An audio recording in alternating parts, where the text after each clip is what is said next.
기도하고 시작하도록 하겠습니다. 전능하신 아버지 하나님 감사합니다. 하나님 오늘도 이렇게 우리가 기도의 자리 가운데에 기도할 수 있는 환경과 여건들을 허락하여 주심에 감사합니다. 하나님 우리 가운데 하나님 함께 하셔서 우리와 동행하셔서 놀라운 아버지 하나님의 기름 부으심이 있게 하시고 말씀 듣는 중에 아버지 하나님 놀라운 은혜와 성령의 기름 부으심이 동일한 아버지 하나님의 강력한 기름 부으심이 있기를 간절히 소망합니다. 아버지 하나님 모든 흑암의 권세가 나사렛 예수 그리스도 이름으로 명하기로 떠나가게 하시고 성령께서 온전히 주장해 주시는 귀한 시간 될 수 있도록 온전히 우리를 붙들어 주시옵소서. 이 예배 가운데 이 말씀 가운데에 되는 모든 심령 가운데에 심령 위에 아버지 하나님 성령의 기름 부어주시고 아버지 하나님 모든 육체 질병 가운데 자유하게 하시며 영적인 모든 묶인 자들이 자유되는 놀라운 은혜의 역사가 있기를 간절히 소망합니다. 오늘 이 밤 가운데도 함께해 주시고 종의 입술을 통하여서 아버지 하나님의 살아계신 역사의 말씀이 선포되어질 때에 아버지 하나님 모든 억압된 묶인 것들이 자유케 되는 놀라운 역사가 있게 하여 주시옵소서. 모든 것 가운데 함께 하실 줄 믿사오며 우리를 살리시고 구원하신 주 예수 그리스도 이름으로 간절히 기도드리옵나이다. 아멘. 오늘 우리에게 주시는 말씀은 에베소서 3장 14절에서 19절 말씀입니다. 우리 귀한 말씀 받도록 하겠습니다. 이러므로 내가 하늘과 땅에 있는 각 족속에게 이름을 주신 아버지 앞에 무릎을 꿇고 비노니 그의 영광의 풍성함을 따라 그의 성령으로 말미암아 너희 속사람을 능력으로 강건하게 하시오며 믿음으로 말미암아 그리스도께서 너희 마음에 계시게 하시옵고 너희가 사랑 가운데서 뿌리가 박히고 터가 굳어져서 능히 모든 성도와 함께 지식에 넘치는 그리스도의 사랑을 알고 그 너비와 길이와 높이와 깊이가 어떠함을 깨달아 하나님의 모든 충만하신 것으로 너에게 충만하게 하시기를 구하노라. 아멘. 우리가 읽은 본문 말씀에 의해서 오늘의 제목은 풍성하고 충만한 삶을 위한 기도라는 제목으로 하나님 말씀 나누도록 하겠습니다. 오늘 저는 우리가 함께 읽은 이 말씀을 통해서 어떻게 하면 우리의 삶이 풍성하고 충만한 삶이 될 수 있는지에 대한 무엇을 기도해야 되는지에 그 말씀으로 우리 함께 나누고자 합니다. 오늘 본문은 우리가 잘 알듯이 일명 사도 중에 사도라고 불리는 사도 바울이 감옥에 갇힌 상황 속에서 누구보다도 많은 교인 중에 사랑했던 에베소 교인들을 위해 기도하고 있는 내용입니다. 근데 이 에베소서를 가리켜 감옥에 갇힌 상황 속에 서신서를 썼기에 일명 옥중서신이라고 우리가 말을 하고 있습니다. 그러니 옥에 갇힌 상황에 있는 바울이 처한 형편, 아마 우리가 상상할 수 있는 것은 그냥 그 사도 바울이 불안했던 그 불안의 자리였다라고 정도까지만 우리가 알 수 있습니다. 염려의 자리고 또한 자유가 박탈된 어쩌면 낙심할 수 있는 그런 상황입니다. 그러나 얼마나 그 성도들이 보고 싶었을까. 그리고 무엇보다도 그토록 사랑하며 진리 중에 진리라는 예수 그리스도 그분을 복음 증거함으로써 갇힌 그에게는 여전히 감옥에 갇힌 상황 속에서도 전도하고픈 목회자로 열망이 있었을 거라는 거죠. 근데 이 모든 것들이 갇히고 이 모든 자유가 박탈된 이 상황 속에 느끼는 이 바울의 심정, 그것은 불안의 연속이고 불확실하게 상황을 맞이하는 염려의 자리입니다. 근데 누가 봐도 불안할 수가 있고 누가 봐도 의기소침할 수 있고 누가 봐도 염려할 수 있는 이 상황에 처한 바울임에도 불구하고 놀랍게도 이 짧은 서신인 이 에베소에서는 반복되는 단어가 있습니다. 그 단어가 이것입니다. 풍성하다, 충만하다라고 고백을 합니다. 바울은 비록 육신적으로 복음 증거로 인한 갇힌 삶의 절망의 자리라고 하지만 이 상황을 대하는 그의 영혼만큼은 풍성하고 충만한 마음이라는 것입니다. 그리고 이 풍성하고 충만한 삶을 자신도 누리고 있지만 누구도 이 서신을 받고 있을 에베소 교인들에게 자신이 누리고 있는 이 풍성하고 충만한 삶을 동일하게 누리기 위해서 오늘 바울은 감옥에 갇힌 이 상황 속에서도 무릎을 꿇고 기도하고 또 기도하고 있다라고 하는 것입니다. 보통의 유대인들은 이 무릎을 꿇고 기도하는 경우보다 서서 기도하는 경우가 더 많습니다. 그런데 유독 오늘 이 사도 바울은 자신이 지금 옥중에 매여 있는 이 상황 속에서 에베소 교인들을 위해서 무릎을 꿇고 기도한다. 이것은 의도적인 강조예요. 의도적인. 뭘 말합니까? 그만큼 사도 바울의 간절함이 여기 있다는 거죠. 내가 이처럼 감옥에 갇힌 상황 속에서도 풍성하고 충만한 삶을 누릴 수 있다면 그래도 나보다 더 나은 내가 그래도 나보다 더 나은 형편에 처한 너는 나와 같은 삶보다도 더 충만하고 풍성한 삶을 누릴 수 있다라는 거죠. 그러면 도대체 바울은 오늘 우리의 삶이 어떻게 하면 풍성하고 충만한 삶을 누릴 수가 있다라고 기도를 할 수 있습니까? 아니 우리 역시도 어떻게 하면 바울처럼 풍성하고 충만한 삶을 위한 무엇을 기도해야 하는 것일까? 무엇을 위해 기도해야 될까? 첫째로는 바울은 풍성한 삶을 위해 성령으로 우리 속사람이 강건하기를 기도해라 라고 하는 것입니다. 어떤 기도 제목보다도 우리 속사람이 강건해야 된다는 겁니다. 우리 3장 16절에 보면 이렇게 말합니다. 그의 영광의 풍성함을 따라 그의 성령으로 말미암아 너의 속사람을 능력으로 강건하게 하시오며.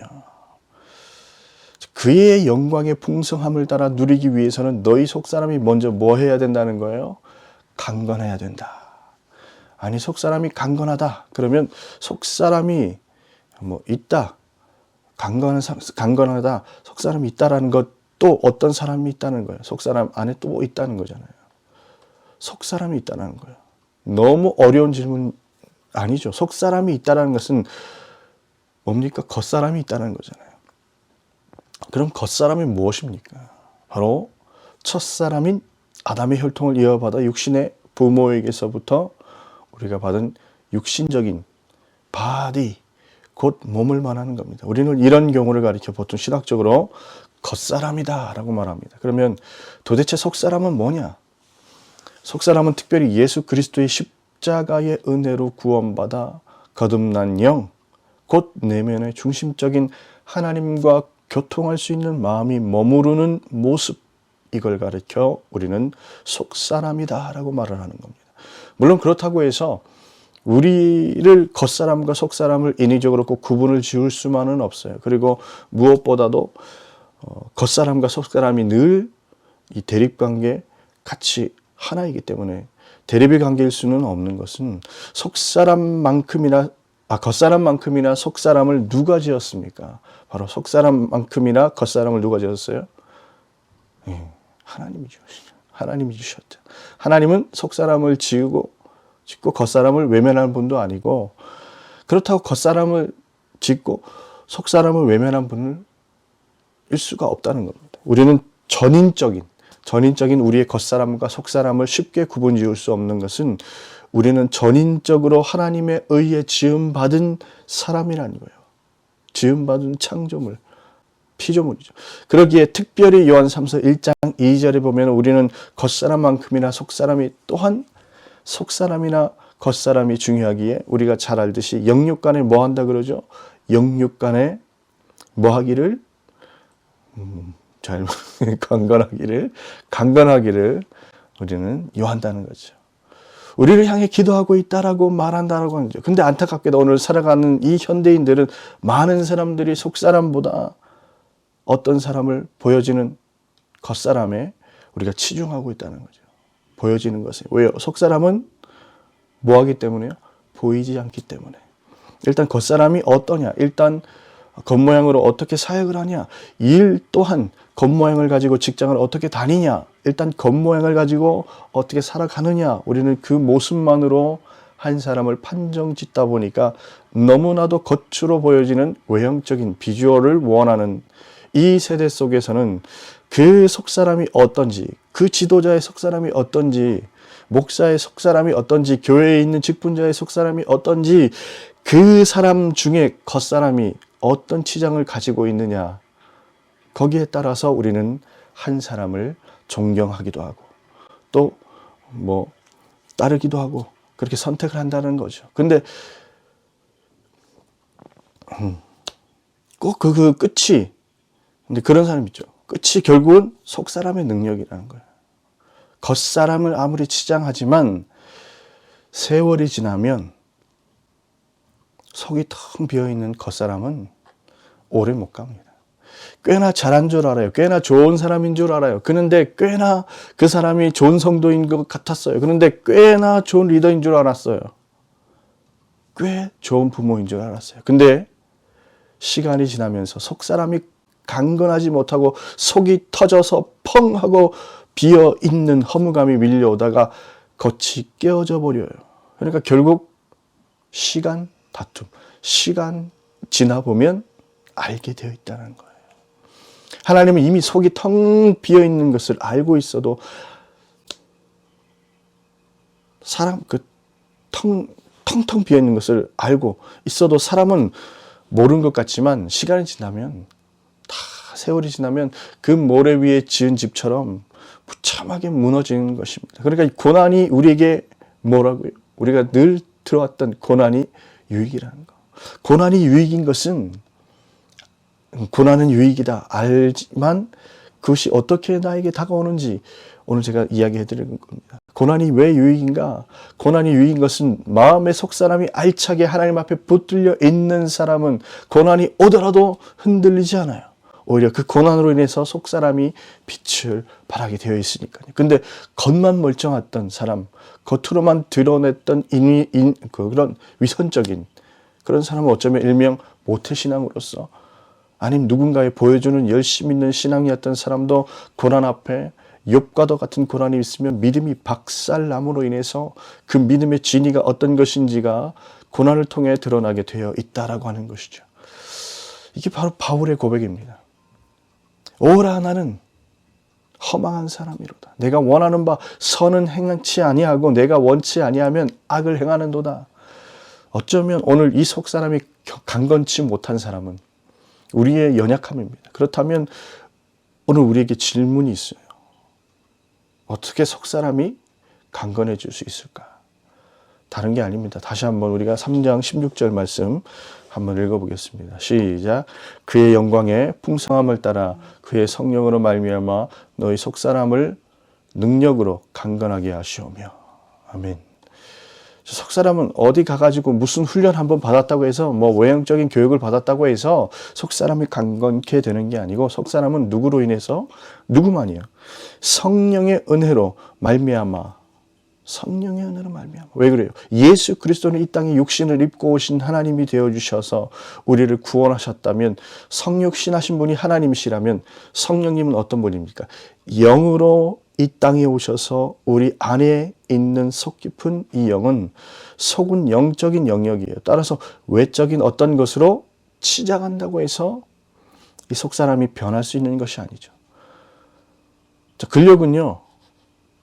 헬스 트레이너는 1대1로 그런 피추를 통해서 그 근력은 이렇게 강화될지 몰라요. 외모는 누군가의 뷰티 샵에 가가지고 외모를 치장해서 겉사람은 변할지 모릅니다. 그러나 이 속사람은 하나님의 영이라는 거예요. 하나님의 영역.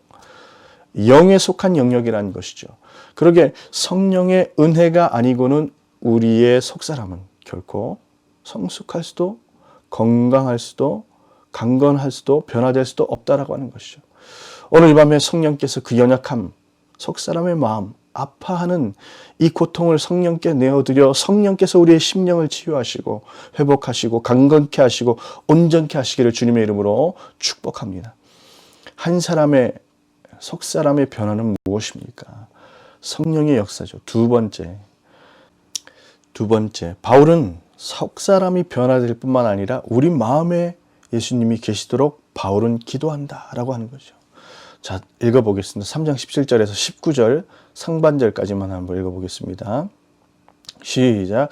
믿음으로 말미암아 그리스도께서 너희 마음에 계시게 하시옵고 너희가 사람 가운데서 뿌리가 박히고 터가 굳어져서 능히 모든 성도와 함께 지식에 넘치는 그리스도의 사랑을 알고 그 넓이와 길이와 높이와 깊이가 어떠함을 깨달아. 아멘. 자, 바울은 우리의 속사람이 성령으로 말미암아 강건케 되기를 위해서 기도한다. 자, 이건 충분한 기도 제목이죠. 우리가 풍성한 삶을 위해. 근데 두 번째, 바울은 또 뭘 기도합니까? 우리 안에 예수 그리스도께서 마음에 계시기를 위해 기도한다라고 하는 거죠. 저는 사실 이 기도문을 보면서 의문을 가졌습니다. 왜냐하면 지금 에베소 교회를 위해서 쓰고 있는 이 서신은 에베소 성도들을 위해 쓰여진 서신서죠. 근데 그러면 이 서신을 받고 있는 성도들은 예수님을 마음에 모신 사람들입니까? 그러면 마음에 예수님이 없는 사람입니까? 마음에 모신 사람들입니까? 아니면 마음에 예수님이 없는 사람입니까? 당연히 이미 이들은 예수님을 마음에 영접했고, 그러니까 성도죠. 성도입니다. 근데 바울은 지금 성도에게 성경을 쓰고 있는 거예요. 근데 뭐라고 말하냐면 내 마음이 예수님을 영접해라라고 하는 거예요. 이건 뭘 말하는 건가? 우리는 여기서 좀 더 깊이 들어가야 됩니다. 여기서 예수님이 네 마음 앞에, 네 마음에 계신다라고 하는 이 계신다라고 하는 단어는 보통 두 가지 표현을 쓰고 있습니다. 첫 번째로 헬라어는 뭐냐면 카토이케어라고 하는 단어죠. 카토이케어. 그리고 두 번째 단어는 파로이케어라고 하는 단어입니다. 근데 이 파로이케어라고 하는 단어는 계시다라고 하는 뜻은 보통 어떨 때 쓰냐면 여행자가 여행을 하면서 하룻밤 잠시 묵어가는, 아니면 며칠 동안 기거한다, 뭐 거기에 있는다 라고 말할 때 보통 파로이케오다 라고 얘기하는데, 근데 그러니까 여행자가 잠시 지나쳐 가는 거. 근데 두 번째 단어가 뭐예요? 카토이케오. 카토이케오는 계시다라고 하는 단어인데 똑같은 단어지만 뭐가 다르냐면은 주인으로, 여행객이 아니라 그냥 쭉 여행 다니다가 지나쳐 가다가 머무르는 게 아니고 집 주인으로 기거하면서 영구적으로 그 안에 있는 상태를 가르쳐 카토이케오라고 말을 한다는 거예요. 그러면 여기서 질문입니다. 바울이 오늘 우리에게 예수님이 네 마음에 계신다라고 말하는, 계신다라고 하는 단어는 파로이케오라는 그 일순간의 여행객처럼 계신다라고 하는 뜻일까요? 아니면 카토이케오라고 주인으로 영구적으로 우리 안에 계신다라고 말씀을 하는 걸까요? 후자겠죠, 당연히. 그냥 하나님은 우리 안에 그냥 쭉 그냥 어디 가다가 중간에 들리는 게 아니라, 말을 바꿔 말하면 오늘 이제 바울에게 있어서는 에베소의 교인들이 풍성한 삶을 누리지 못하는 것은 그들도 예수님을 영접했다라고 하는데, 예수님을 마음에 믿는다라고 하는데, 그들에게 있어서 예수님은 그 마음이 어떤 분이에요? 그죠? 여행객이 자기 마음에 스쳐가듯이 모시는 분이라고 하는 거예요. 그러니 예수님이 안에 영구적으로 거하지 못하니 예수님이 주시는 풍성하고 충만한 삶을 누릴 수가 없다라고 하는 것이죠. 그러니 반대로 예수님을 단순히 내 삶에 있어서 필요로 일시적으로 내가 요청하는 바가 있어서 세상에서는 내가 내 마음대로 살다가 내 삶에 필요가 있고 예배하는 이런 그런 순간순간에만 예수님이 잠깐 필요로 하는 것이 아니라 어느 곳에 있든지, 어떤 삶을 살고 있든지, 어떤 자리에 있든지, 어떤 경우에 있든지 그분은 내 인생의 주인으로서 나는 그 주인 대신 예수님의 뒤편에 서서 항상 예수님을 쫓고 순종하기 원하는 그 마음에 예수님을 모실 수만 있다면 마침내 예수님이 주시는 풍성함이 무엇입니까? 그분은 그분의 넓고 그분의 깊고 그분의 높고 그리고 그분의 무한하신 사랑을 오늘 19절 말씀에 의하면 경험하게 되다라고 하는 거죠. 여러분에게 질문합니다. 오늘 이 설교를 듣는 여러분에게 질문하죠. 오늘 여러분들의 삶에 있어서 속사람에 모신 예수님은 과연 오늘 내 마음에 계시다라고 고백하는 그분 예수님은 한순간 스쳐 지나가는 여행객과 같은 그 피로를 쫓아 잠시 잠깐 방문하시는 분이십니까? 아니면 여러분들의 삶에 영구한 삶의 통치자며 주인 되어주신 그 주인이십니까?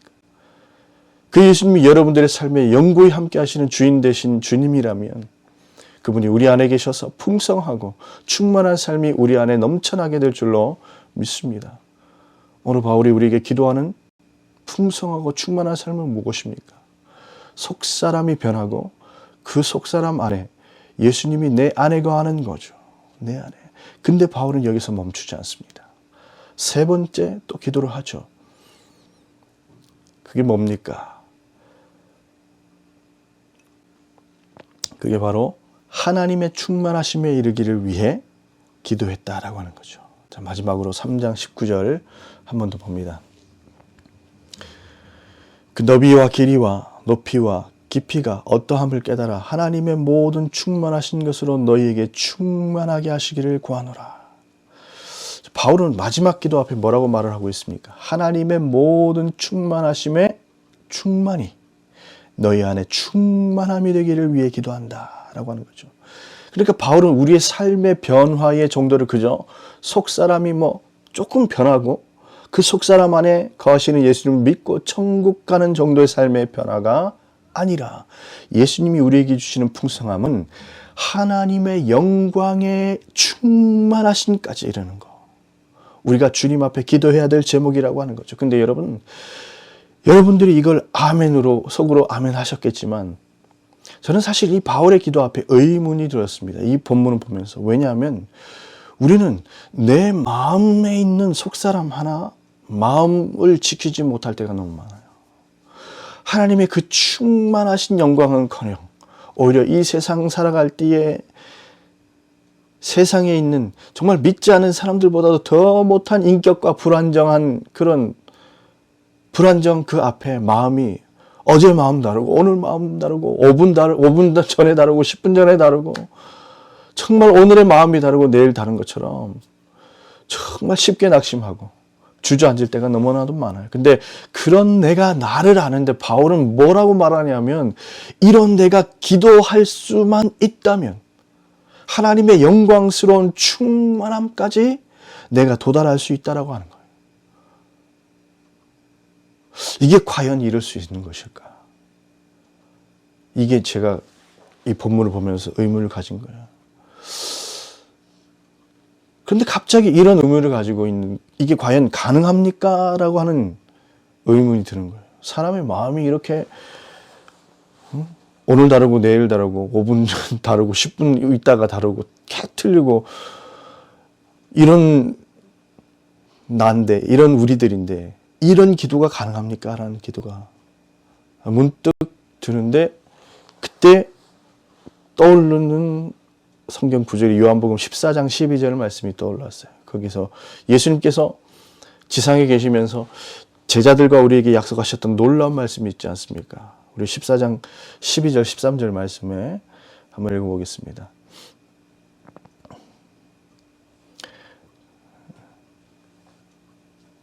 요한복음 14장 12절 13절 말씀 제가 읽어보겠습니다. 내가 진실로 너에게 이르노니 나를 믿는 자는 내가 하는 일을 그도 할 것이요 또한 그보다 큰 일도 하리니 이는 내가 아버지께로 감이라. 너희가 내 이름으로 무엇을 구하든지 내가 행하리니 이는 아버지로 하여금 아들로 말미암아 영광을 받으시게 하려 함이라. 아멘. 예수님이 뭐라고 말하십니까? 나를 믿으면 너희 안에 속사람이 변하고 세상에서의 빛과 소금이 된다. 이 정도의 외적인 변화의 삶이 아니라 예수님이 우리에게 약속하시기를 이렇게 말하면 너희가 나를 믿으면 내가 하는 일을 너도 할 거야.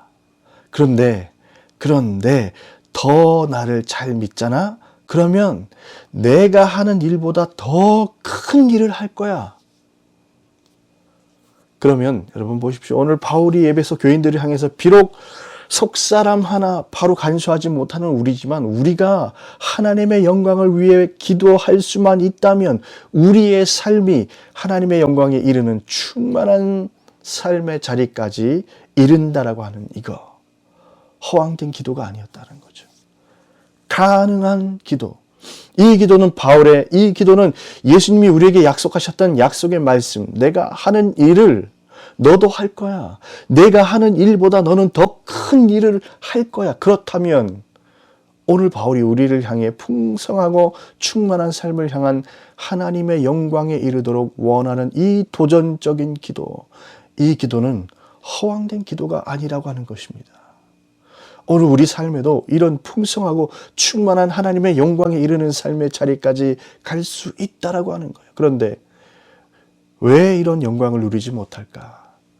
왜 이사야가 하나님의 존전 앞에 나왔던 크고 영광스러운 충만한 삶 앞에 어찌 어찌해야 될지 모르는, 하나님을 경외하는 자에게 느끼는 이 축복이 오늘 우리의 삶엔 없고 너무나도 빈약한 삶을 살고 있는 걸까? 왜 세상에 있는 사람들보다 더 풍성하지 못하고 충만한 그 영광의 삶을 살지 못하고 그저 예배드리는 이 한순간이 간간히 떨어지는 한 방울의 물을 받아 먹는 것처럼 우리는 왜 하나님의 영광을 꿈꾸지 못하는 걸까? 이유는 단 하나입니다. 기대감이 없어요. 저도 뭐 그렇게 공부를 잘하는 사람이 아니었기 때문에 공부를 못하는 아이들의 많고 많은 이유가 있겠지만 그 아이들의 습성 중에 하나가 뭔지 제가 발견했습니다. 뭐냐? 자기가 공부를 어떤 방식으로 어떻게 해보겠다라고 하는 그런 의지가 없어요. 아니, 자기는 애초에 이렇게 태어났다라고 자기 자신을 확정해버려요. 아, 나는 공부 못해. 못하기 때문에 여기까지야. 끝 하는 거예요. 자기 자신을 확정해버려요. 하나님이 주신 재능이 있는데, 하나님이 주신 달란트가 있는데, 하나님이 자신을 이 창조 속에서 계획하신 달란트와 재능을 그 안에 기대가는 마음이, 믿음이 없다 보니까 세상이 자신을 향해 낙인 찍는 너는 안 돼 라는 그런 어찌 보면 여호수아와 갈렙이 아닌 그 10명의 정탐꾼과 같은 그 마음의 실패의 근성, 이런 실패의 근성이 있으면 하나님도 마음을 두드려서 영광을 받을 수 없는 겁니다. 그들의 마음을 두드려서 받을 수 없는 거예요. 사랑하는 여러분, 금요기도를 참석하는 이 밤 묻고 싶습니다. 어떤 기대감을 가지고 이 자리에 오셨습니까? 그저 오늘도 또 내 자식, 그저 오늘도 내 직장, 저 같은 사람은 교회를 위해 목회 사역을 열심히, 그러고 보니 세상 사람들하고 다를 바가 없는 기도 제목이에요. 그 믿는 대상이 다를 뿐이지 소원하는 것은 저나 여러분이나 세상 사람들이나 다 똑같아요. 그러니 똑같은 것을 간구하다 보니까 오히려 세상 사람들의 똑똑함이 영광을 누리고 있지만 우리는 때로는 무능하고 무지함으로 인해서 그 모든 것에서 멀어져 있다 보니까 우리 자신을 실패라고 여기지만, 사랑하는 여러분, 우리는 세상 사람들이 구현하는 한낱 그러면 정도의 구하는 삶의 목표가 아니라는 것이죠. 우리가 꿈꾸고 우리가 기대하고 우리가 갈망하고 우리가 기도하는 그 영광스러운 삶의 목표는 무엇입니까? 에베소서 4장 13절의 말씀을 이렇게 합니다. 우리가 다 하나님의 아들을 믿는 것과 아는 일에 하나가 되어, 이렇게 말합니다. 우리는 어떤 사람을 이루어요? 온전한 사람을 이룬다는 거예요. 여기에서 온전한 사람, 퍼펙트 맨이 아닙니다. 완전한 자랑을 말하는 거 아니에요. 완전한 사람 말하는 거 아닙니다. 누가 완전한 사람이 될 수 있습니까? 여기에서의 완전이라고 하는 것은 성숙한 사람, 성령이 내 안에 거하고 예수 그리스도가 안에 영구히 내재함으로 인해서 하나님의 영광을 바라보고 하나님의 존전 앞에 있어 요셉처럼 보디발의 아내가 곁에 있음에도 불구하고 보이지 않는 하나님을 의식하며 세상에 있는 모든 사람들 앞에 NO라고 말하면서 다른 삶을 살아가는 성숙한 사람, 그 사람들은 어떤 사람이라고요? 그리스도의 장성한 분량까지 이르는 사람. 사랑하는 성도 여러분, 성도의 신앙의 목표가, 여러분, 그 목표는 목사가 아닙니다. 성도의 신앙의 목표는 선대인 그런 아버님 정도가 아니에요. 우리의 신앙의 성숙한 정도의 목표는 누구예요? 예수 그리스도까지. 예수님이 이 땅에 오셔서 하나님 아버지 앞에 십자가 앞에 온전한 순종과 사랑을 통해서 우리가 어떻게 살아야 될지를 이미 앞서 우리에게 보여주셨다면, 우리가 뒤따라야 될 모범이, 우리 같이 따라야 될 모델이, 우리가 뒤따라야 될 사모하는 그분은 다름 아닌 예수 그리스도라고 하는 것이죠. 그 예수 그리스도가 우리의 삶의 목표가 되고 삶의 모델이 된다면 곁에 있는 나보다 못한 사람을 보면서 비교하지 않아요. 우리의 비교의 대상은 누구예요? 이런 사람 아니에요. 그러면 교만할 수가 없어요. 우리의 삶의 목표와 비교의 대상은 주님이세요. 그 주님 앞에 우리는 겸손할 수밖에 없고 그 주님을 향해서 우리는 오늘도 달려가는 것입니다. 그러기에 기도는 필요합니다. 그러기에 기도는 쉴 수 없는 것입니다. 그러기에 우리는 우리의 기도는 끊임없는 주님을 향한 사모하는 마음속에 갈망과 기대와 꿈이 있다면 어찌 기도를 포기할 수 있겠습니까? 오늘도 우리가 여러분에게 도전합니다. 사도 바울이 옥중에 매여 누구 하나 면회할 수 없는, 이제 내일이면 곧 죽게 될 것 같은 위험스러운 이 고난 앞에서도 풍성하고 충만한 삶을 살 수 있었던 것은 그는 기도의 사람이었다는 거죠.